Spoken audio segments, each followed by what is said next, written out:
Dia Santo! Santo dia! Seja bem-vindo a mais um Consagra-te TV. Nós, Flávio e Natália, vamos partilhar com vocês, dar continuidade ao nosso programa, ao nosso projeto PHS. Esse projeto de Deus nas mãos de Nossa Senhora que vem nos auxiliar a como viver as virtudes, os dons de Nossa Senhora na nossa vida. E hoje vamos partilhar a virtude da mortificação universal. Uma virtude muitas vezes esquecida pelos nossos irmãos e por nós também. Uma virtude em que muitas vezes a gente fica pensando, o que eu preciso mortificar? Não, vou mortificar só na quaresma, vou mortificar só na quaresma de São Miguel também. Não, é preciso nós olharmos para dentro de nós e vermos que não necessariamente precisamos fazer tudo o que temos vontade. Nossa Senhora, ela diz, muitas almas vão para o inferno porque não tem quem se sacrifique e ore por elas. Como é que está a sua vida de mortificação? Como é que está a sua vida de jejum? O seu plano espiritual? Será que a sua alma está cada vez ficando mais forte? Será que você está se controlando? Será que você está sendo aquela pessoa que quando vê um prato de comida é o primeiro a avançar para comer? Mesmo que você for magrinho, mas será que o seu pensamento está um pensamento guloso? Como é que você está vivendo este vício da gula na sua vida? Será que ele tem tomado conta da sua vida? Então, Nossa Senhora, ela nos coloca o caminho da mortificação universal. Na vida de Nossa Senhora, ela foi uma mulher muito mortificada. Porque imagine aí, Natália, você sendo uma menina de 14 a 16 anos, recebendo a visita de um anjo, e o anjo dizendo que você ia ser a mãe de Deus, né? É uma mortificação a gente deixar tudo para fazer a vontade de Deus. Isso foi uma mortificação universal de Nossa Senhora. Ela precisou não fazer a própria vontade, mas lembrar-se de que Deus poderia fazer muito mais na vida dela. Então, a mortificação universal, a gente pode agir de várias formas. Como é que a gente deve agir com essa virtude? A mortificação universal propõe um sacrifício, né? Um sacrifício mental. É preciso dominar a mente para que você faça um sacrifício, né? Pense um pouco. Existe também o sacrifício corporal, né?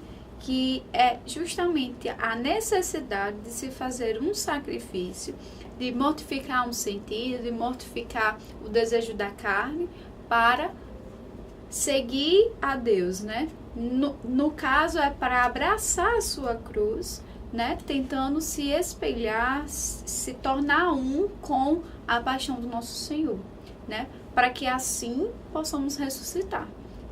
Só se pode passar pela ressurreição a partir do momento que eu passo também pelo momento de sacrifício, pelo momento de calvário, pelo momento da cruz, né? Então é por isso que se propõe essa virtude, a virtude da mortificação universal. Também para que a gente domine o nosso ser, domine o nosso corpo, domine os nossos sentidos, os nossos desejos, né? Mas também existe o sacrifício interior, que ele propõe o sacrifício da inteligência, o sacrifício da vontade. Muitas vezes a gente tem vontade de comer coisas, mas também a gente tem vontade de fazer coisas que ferem os mandamentos de nosso Senhor, né? Então isso deve ser sacrificado, deve ser mortificado. Também tem coisas que, por exemplo, a gente tem vontade. Muitas vezes, por exemplo, hoje eu queria passar o dia todinho na praia, né? E esse meu deleite, né, na praia, nos meus prazeres, talvez eu me esqueça de que existe um Deus, talvez eu me esqueça de que eu preciso de um momento de oração, que eu preciso fazer a leitura da Sagrada Escritura, que eu preciso ter um momento de intimidade com o Senhor. Então é necessário que essa mortificação venha para que eu tenha o meu domínio, o domínio do meu ser. E esse domínio, muitas vezes, a gente esquece de que ele é feito com um autoconhecimento, né? Por isso que São Luís ele pede para a gente se libertar do mundo nos 12 primeiros dias e também termos o conhecimento de si. Porque como é que a gente vai mortificar uma coisa que a gente não sabe que é preciso mortificar? Então a gente precisa conhecer que existe a via da mortificação, mas também existe o desvio da gula. A gula sendo o desvio da mortificação, a gente precisa imaginar que Jesus, ele não correu, vamos dizer, tem um ditado popular, né? Ele não foi com sede ao pote. Pelo contrário, Jesus ele foi resignado, ele foi mortificado. Ele viu que a presença de Deus, a graça de Deus na vida das pessoas fazia com que elas olhassem para si e buscassem o reino de Deus. Como diz São Lucas, que está próximo. E essa proximidade é tão grande que está dentro de nós para construirmos. E esta mortificação, ela precisa ser entendida que existe a licitude na gula em um sentido muito restrito. Por exemplo, se nós estamos comendo algo, estamos fazendo com que o nosso corpo se encha de alimentos, mas é preciso ter um limite. Então, a gula, ela é um pecado e é preciso a gente entender que quando a gente passa do limite, a gente pode pecar. A gente sabe que todos nós comemos todos os dias, precisamos nos alimentar, precisamos dos alimentos, mas é preciso também cautela, porque senão esse alimento pode lhe fazer pecar. E este alimento não somente pela quantidade, mas também pelo sabor, pelo prazer de determinadas coisas. Então é lícito a gente saciar a nossa sede, saciar a nossa fome, mas somente suprindo a nossa necessidade. Não querendo coisas supérfluas, e a gente pode até maximizar o conceito. Então, não somente nas comidas, mas também nas nossas ações, naquilo que a gente quer, naquilo que a gente se propõe a buscar. E isso faz com que na vida da gente, a gente precisa ter um semáforo, né? Existe o sinal vermelho, o sinal amarelo e o sinal verde. O sinal vermelho é pra gente, parou. O sinal amarelo, prestar atenção, e o sinal vermelho, e o sinal verde, podemos seguir. Então que você sempre esteja atento. Em qual momento você está na sua mortificação? Em qual momento você está se desviando do caminho da mortificação? E esse caminho é preciso a gente ter uma definição do que é necessariamente a gula. Porque, como eu falei antes, existe um limite. E esse limite a gente precisa saber que é de cada um, muitas vezes. Porque eu posso ter uma fome maior que a fome de Natália. Eu não me sinto saciado apenas com uma colher de arroz. Preciso de 2, porque eu sou uma pessoa maior. Então, varia de acordo com a alimentação de cada um. Então, a gente precisa definir esta gula, esse desvio, assim como também a mortificação. Exatamente. A gula é o excesso de conforto, né? Excesso de prazer. Talvez, como o Flávio disse, o que ele come, eu não coma. Tudo o que ele come, eu não coma, porque eu já me sinto saciada antes disso, né? Mas vamos comparar. O jejum, né?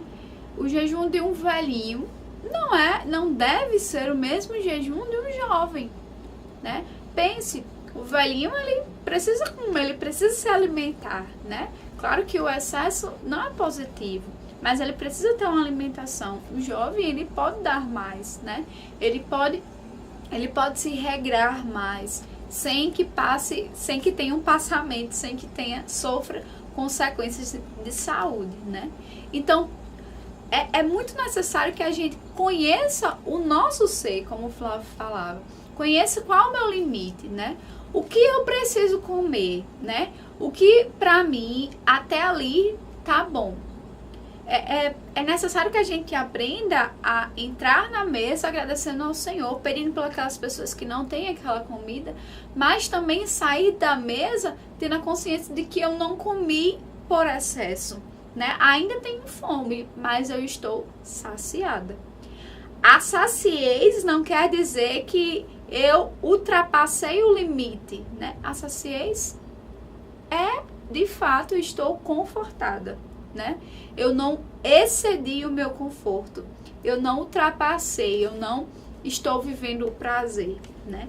Então é necessário saber essa definição para que a gente sabendo se conhecendo, a gente consiga dar mais para Deus, se sacrificar mais. E essa limitação a gente só faz Quando a gente se conhece, como a Natália falou, e quando a gente se conhece, a gente procura sempre saber diferenciar também o desvio da gula. Por quê? Quando a gente conhece o desvio da gula no sentido, na busca de sabores finos e sofisticados, isso também é um sentido de gula, é um sentido do prazer do gosto. E quando a gente vai para a busca pela quantidade, é o prazer da saciedade. Então isso faz com que a minha vida, no desvio da gula, seja ponderada de duas formas. Através do prazer do gosto e do prazer da saciedade. Então, a gente pode simplesmente, vamos dar um exemplo. Se eu gosto muito de chocolate belga, né, um chocolate bem requintado, aquele negócio bem chique, né? Mas eu posso comer aquele chocolate, sentir muito prazer comendo e gostar muito de comer aquele chocolate. Eu estou sendo guloso através do sabor daquele chocolate. Mas também posso comer 5, 6, 7 barras de aquele chocolate belga e isso vai fazer com que eu tenha o pecado da gula pela quantidade. Então, não necessariamente se a gente comer pouco, a gente pode não pecar com a gula. Mas também se a gente comer muito, a gente pode pecar com a gula. E esse sentimento da gula, esse desejo da gula de ter, de ser, de poder, a gente também precisa colocar na nossa vida diária. Não no sentido somente da comida, mas também no sentido de, por exemplo, a gente nunca se contentar com aquilo que a gente tem. Da gente sempre querer o excesso, da gente sempre querer mais, não no sentido de buscar ser melhor, mas no sentido somente de querer mais. E a pessoa vive compulsivamente. Não existe o TOC, o transtorno obsessivo compulsivo, onde as pessoas não conseguem parar de fazer determinados atos?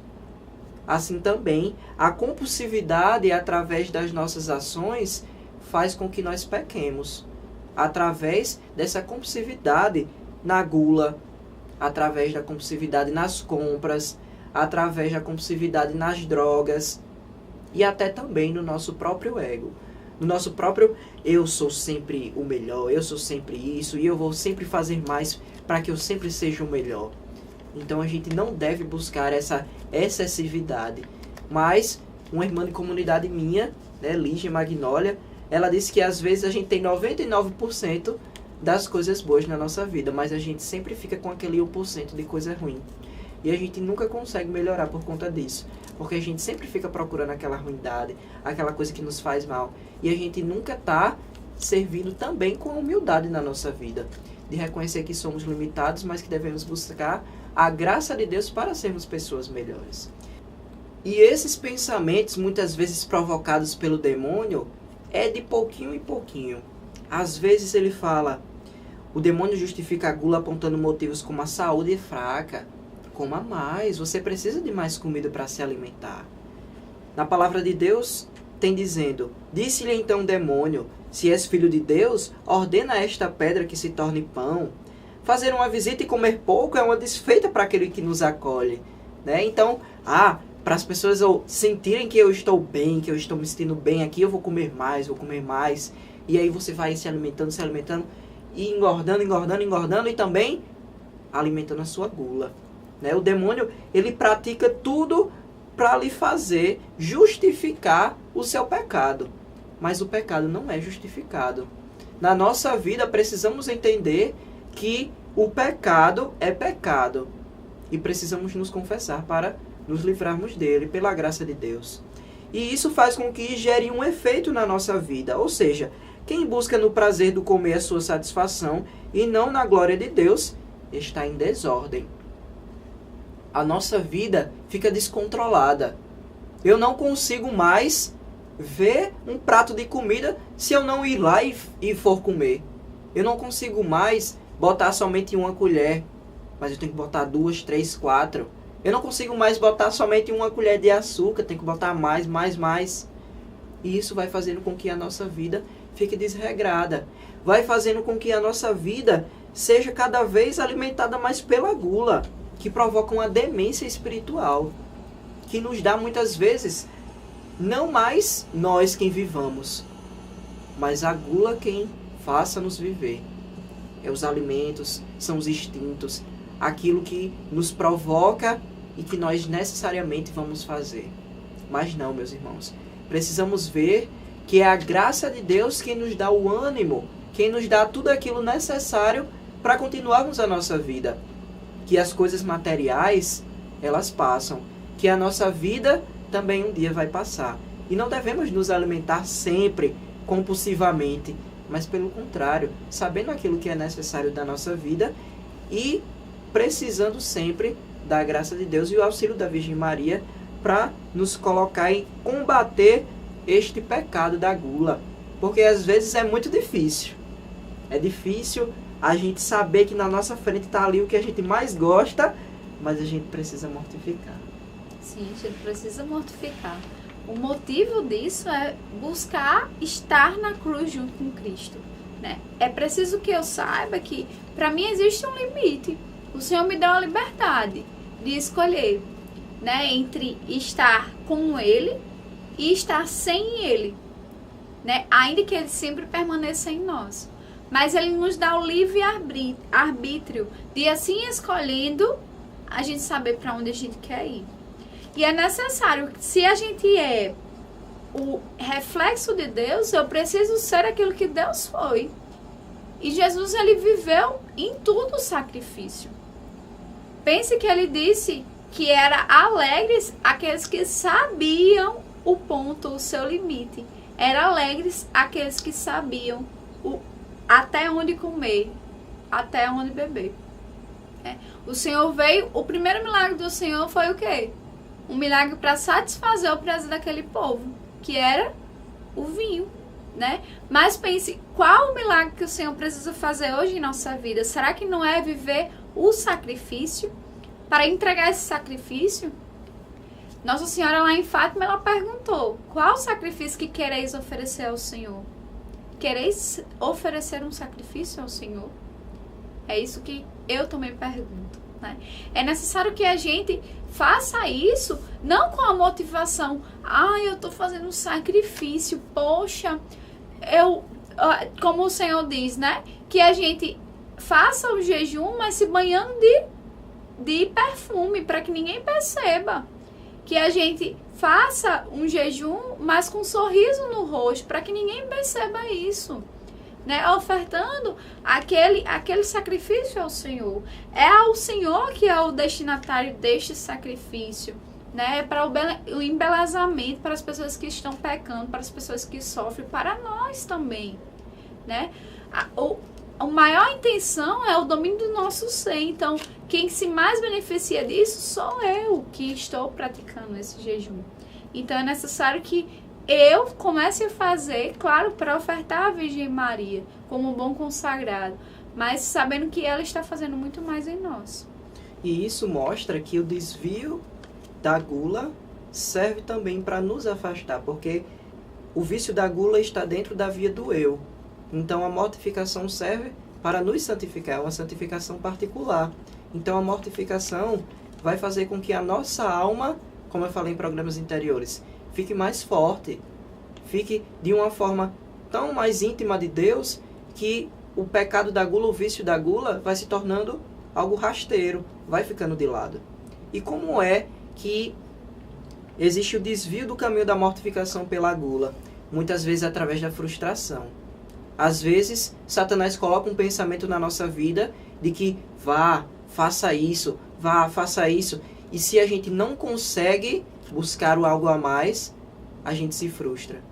A gente fica tão frustrado ao ponto de buscar a nossa saciedade, a nossa infelicidade nas drogas, no álcool, e vai buscando prazeres outros que, para suprir aquilo que a gente não conseguiu, a gente se sinta feliz. Ora, o que é que um drogado sente a não ser prazer quando consome uma droga? O que é que uma pessoa viciada em álcool não precisa fazer a não ser tomar um simples gole para instalar o desejo de querer mais? Então, muitas vezes, meus irmãos, o simples fato de você pecar uma única vez pelo pecado da gula vai fazer com que haja um estalo na sua vida e você não consiga parar. Então, muitas vezes, se você sabe que o seu limite é até aqui, não ultrapasse a primeira vez. Porque você sabe que também, a partir daquele momento, você pode não se controlar. Então, que na sua vida as frustrações não lhe deixem para baixo, não lhe deixem tristes ao ponto de você querer buscar a felicidade imediata. Ai, vou nas drogas, vou no prazer excessivo. Não, pelo contrário. Busque na graça de Deus o poder da resignação, de mortificar a sua vontade, de mortificar o seu sentido e dizer para o seu instinto: não é você quem controla, é a graça de Deus que está em mim, que me capacita, que me dá o dom necessário para que eu consiga vencer esta batalha espiritual. E existem várias formas da gente fazer isso. Muitas terapias existem. Por exemplo, a gente não procurar aquilo, né? Se eu sei que tomando muito açaí eu me descontrolo, se eu sei que só se eu ver eu vou lá e como, eu nem boto mais na minha frente, não é? Exatamente. Tomar distância daquilo que me faz mal. O próprio Jesus, ele fez isso. Senhor, afasta de mim esse cálice. Ele não precisava dizer isso, porque ele era Deus, o Todo-Poderoso, né? Ele sabia que ele não iria cair naquela tentação, porque já era certo a vitória da cruz. Já era certo. Mas ele disse para que a gente aprendesse, né? Ele falou isso para que a gente aprendesse. Então é necessário que a gente tome distância das coisas que me levam ao pecado, das coisas que me levam ao excesso de prazer, os nossos sentidos, né? Quanto é importante da gente se regular, né? Sobre aquilo que eu vejo, sobre aquilo que eu toco, sobre aquilo que eu como e sobre aquilo que eu escuto, né? Isso é muito importante. Quantas vezes a gente acaba se deleitando nas músicas, né? Quantas vezes as músicas nos levam a uma vestimenta imprópria, a uma maneira de falar imprópria, uma maneira de dançar imprópria, né? É necessário que a gente se regule. E também o nosso pensar. Quantos esquecem, pensam na comida, vão me policiar na comida. Na quaresma, todo mundo pensa, vou deixar de comer alguma coisa. Não necessariamente. O que você tem pensado, né? O que você tem se deleitado no seu pensamento, né? Você sabe que através do pensamento nós também pecamos. Não é necessário que haja, que tenha uma ação. Não. O próprio pensamento me leva muitas vezes ao pecado, né? O nosso julgamento,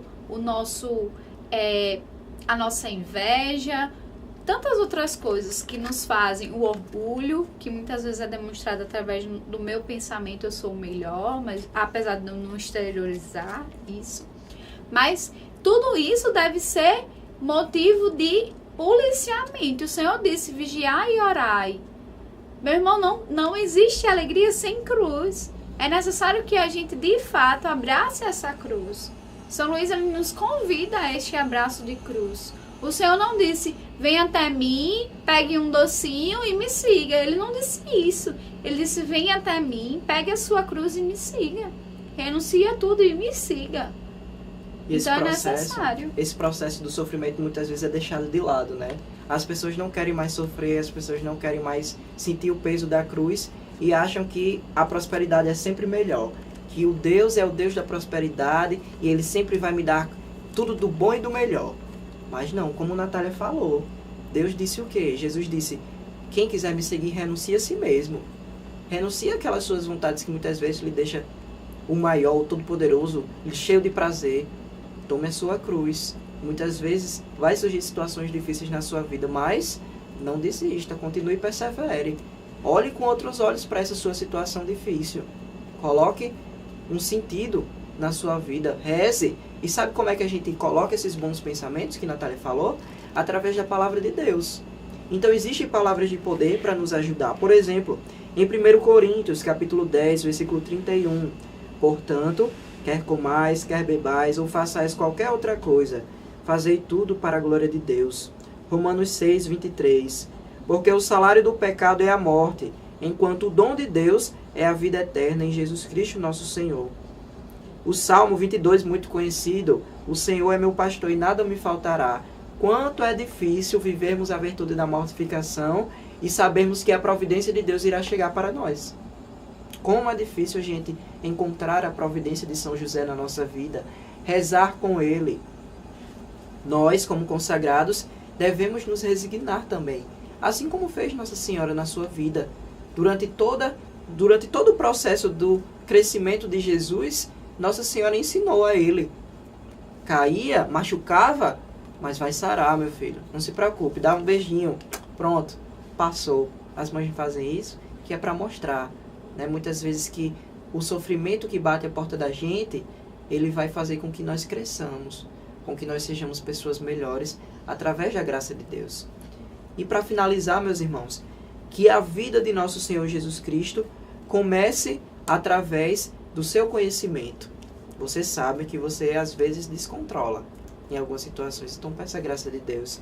E uma das formas é a gente rezando, né? Nossa comunidade, ela nos propõe rezarmos nos dias 5, 15 e 25 a oração de súplica, através da virtude da mortificação universal. Então, pegue o seu devocionário, pegue a sua oração, para juntos fazermos e contemplarmos, suplicando ao Senhor, suplicando a Nossa Senhora, me ajude porque às vezes eu não consigo, eu não tenho essa fortaleza da Senhora para conseguir se segurar, para conseguir se controlar. Então vamos juntos rezar. Santos habitantes do céu, que estão mais unidos a Jesus, reconheço-vos como meus irmãos, que descansam na paz do Senhor e que não deixaram de interceder por mim. Sois testemunhas, discípulos e imitadores de nosso Senhor, que alcançaram o estado de homem perfeito, a medida e a estatura de Cristo. Vós praticastes fielmente as virtudes de uma forma heróica, e na fidelidade à graça vencestes o pecado. Mas hoje no céu fazeis maior bem do que na terra. Quero convosco fazer comunhão na comunicação dos bens espirituais, alcançados pelos méritos de Jesus Cristo, praticando a caridade e o amor aos pés da cruz, junto à Virgem Maria. Santos e santas, eu me coloco diante de vós, como peregrino desta terra, com meus pecados e desordens, para pedir de coração contrito vossas orações, para que eu possa discernir os caminhos que me levam à santidade. Acolhei a oração de súplica do vosso irmão, que humildemente e com retidão busca uma vida de penitência, para reparar as ofensas feitas a Deus com o pecado e de expiar as próprias faltas. Eu vos apresento minhas súplicas. Agora você pode colocar os seus pedidos pessoais, principalmente na sua mortificação.